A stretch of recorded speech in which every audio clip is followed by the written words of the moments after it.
विद्यार्थियों, मैं अनूप कुमार श्री राधेश्याम आर मोरारका राजकीय महाविद्यालय नवलगढ़ से भूगोल के द्वितीय वर्ष के विद्यार्थियों के लिए मानव भूगोल जो पत्र है उसमें पिछली कक्षा में हमने पढ़ा था मानव भूगोल के उपागम के बारे में। उससे आगे आज हम थोड़ा जानकारी हासिल करेंगे मानव भूगोल के विषय क्षेत्र और उसके तत्व कौन से हैं इसके बारे में। तो विद्यार्थियों, मानव भूगोल एक स्वतंत्र विषय के रूप में 19वीं सदी के उत्तरार्ध में और 20वीं सदी के प्रारंभिक वर्षों में यानी 1900 के बाद हुआ। ये प्रगतिशील विज्ञान है। पहले तो मानव के जो क्रियाकलाप हैं उन्हीं का अध्ययन इसमें किया जाता था, बाद में धीरे धीरे। और अगर देखें, सबसे पहले 19वीं सदी में फ्रेडरिक रेटजेल नाम के विद्वान थे।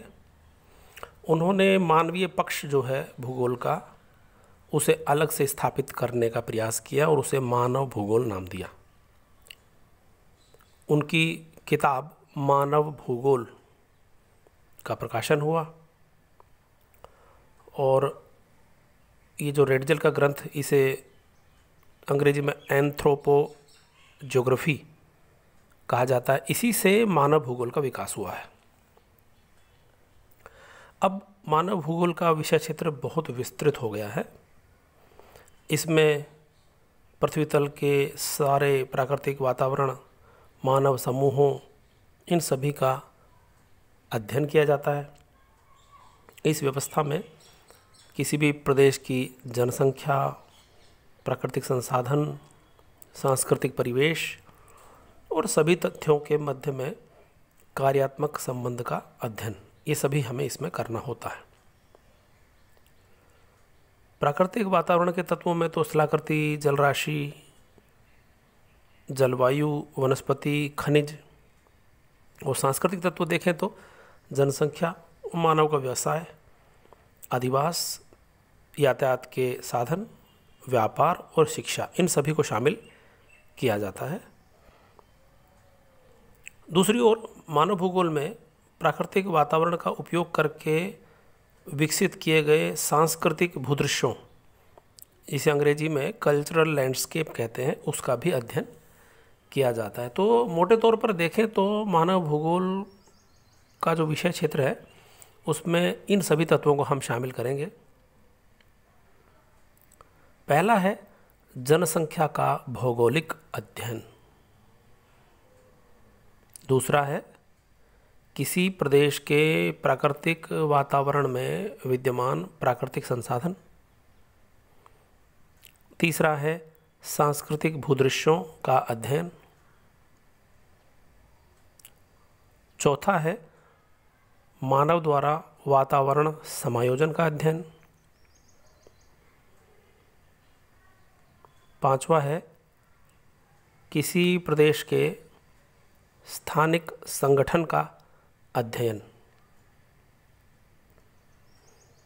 छठा है पृथ्वी तल पर विभिन्न परिवेशों में निवास करने वाले मानव समूहों के संपूर्ण क्रियाकलापों का अध्ययन।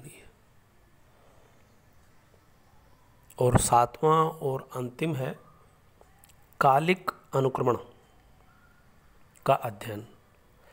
इसमें समय के साथ साथ विकास की दशाओं का विवरण प्रस्तुत किया जाता है। तो इस प्रकार से पृथ्वी तल पर किसी प्रदेश का प्राकृतिक वातावरण, वहाँ रहने वाले मानव समूहों के आर्थिक, सामाजिक और सांस्कृतिक क्रियाकलापों को प्रभावित करता है। इसी प्रकार मानव समूह भी इसमें आवश्यकता के अनुसार परिवर्तन करते हैं और पृथ्वी पर इन सभी क्रियाकलापों का अध्ययन मानव भूगोल में भी किया जाता है। और चूंकि ये समय के साथ बदलते रहते हैं, शुरुआत में मानव के पर्यावरण के साथ मैत्रीपूर्ण संबंध थे, लेकिन कृषि क्रांति हुई, औद्योगिक क्रांति हुई, तो इससे मानव के वातावरण से संबंध में बदलाव आ गया। मानव ने पर्यावरण के अधिकतम दोहन की तकनीक विकसित कर ली, जिससे अनेक पर्यावरणीय संकट उत्पन्न हो गए। तो मानव भूगोल का जो अध्ययन क्षेत्र है इसी तरह से बढ़ता जा रहा है, विस्तृत होता जा रहा है। अब विद्यार्थियों, हम जानेंगे मानव भूगोल के मूलभूत तत्व कौन से हैं।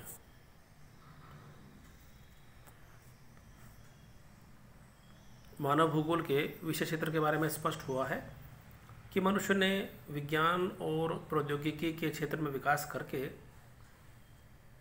वातावरण के साथ अपने संबंधों को बदल लिया। पहले तो मानव नियंत्रित था, लेकिन अब स्वतंत्र हो गया और प्रकृति को प्रभावित करने लगा है। शुरुआत में उसके जो क्रियाकलाप थे वे भोजन के संग्रह, शिकार करने, पशुपालन और कृषि तक ही सीमित थे। लेकिन धीरे धीरे उसकी आवश्यकताएं बड़ी होने लगी, फैलने लगी। शिक्षा, मनोरंजन, सरकार, धर्म, संस्कृति, इन सभी का उद्भव हो गया।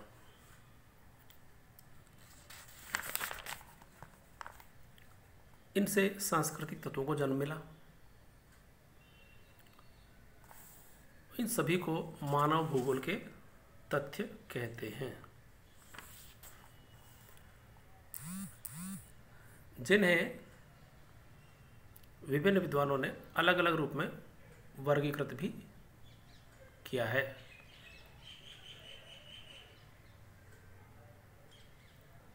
मानव भूगोल के तत्वों से तात्पर्य उसकी विषय सामग्री को सूक्ष्म रूप में प्रदर्शित करने से है। इस कारण से इसकी अध्ययन विषय सामग्री के साथ किया जाता है।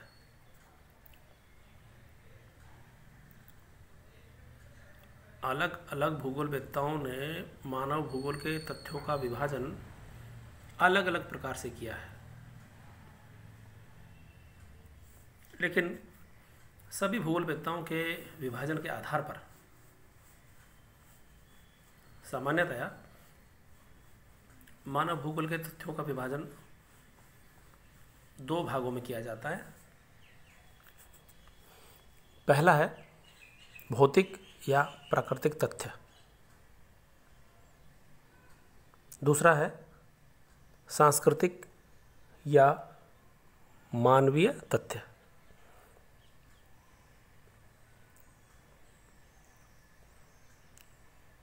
प्राकृतिक तथ्यों के अंतर्गत भौगोलिक स्थिति, स्थलाकृति, जलवायु, वनस्पति, जलाशय, जीव जंतु, खनिज पदार्थ, ये सारे कारक आते हैं। अच्छा, इसके विपरीत मानवीय तथ्यों के अंतर्गत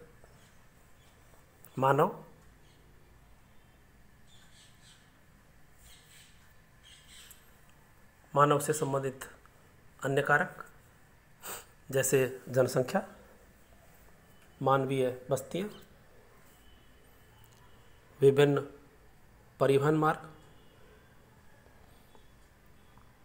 कला, साहित्य, शिक्षा, सरकार, आचार विचार आदि सभी इसमें आते हैं।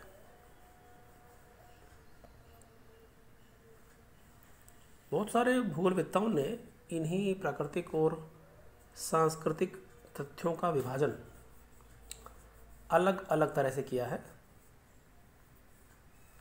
इनमें ब्लाश, हंटिंगटन, ब्रूंश, फिंच और ट्रेवार्था और विंसेंट, ये मुख्य हैं। इसमें जीन ब्रूंश और एल्सवर्थ हंटिंगटन, इन दोनों का विभाजन अधिक सार्थक माना जाता है। अगली कक्षा में हम दोनों विद्वानों के द्वारा मानव भूगोल के तथ्यों, उनके विभाजन, इसके बारे में अध्ययन करेंगे।